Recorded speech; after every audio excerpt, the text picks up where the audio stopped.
C'est un jardin-monde où tous les continents sont représentés.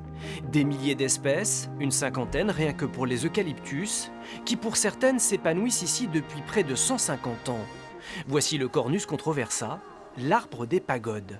C'est le plus grand spécimen de France, avec une architecture unique qui forme des plateaux, comme vous pouvez le voir. Autre champion de France, ce Notophagus obliqua du Chili. Ici, les espèces sont à l'image du jardin, rares et uniques. Unique pourquoi? Par leur rareté dans les collections françaises et aussi pour une deuxième raison, c'est qu'elles ont des tailles qui généralement dépassent largement tout ce qu'on peut connaître ailleurs.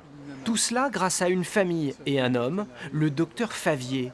Ce joyau botanique qui faillit disparaître revit aujourd'hui grâce à des passionnés, soucieux de préserver l'esprit des lieux. C'est un jardin exceptionnel dans le sens où il est déjà extrêmement riche, mais surtout il recrée une ambiance paysagère qui est unique, c'est-à-dire qu'on a l'impression de se promener dans un milieu naturel, alors qu'en fait il est complètement artificiel. Il n'y avait aucun arbre à l'origine ici en 1870 pour les premières plantations.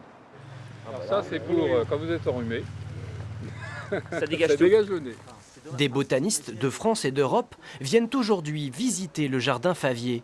C'est tout à fait exceptionnel dans le nord de la France, enfin dans la partie nord de la France, parce que c'est que des arbres, soit qu'on ne peut pas trouver en France, parce qu'en même temps, ici on a un climat qui est très proche de celui de la Tasmanie et de certaines zones de Nouvelle-Zélande finalement. Un climat tempéré et la passion de quelques bénévoles, le terreau idéal pour faire renaître l'un des plus beaux jardins de France.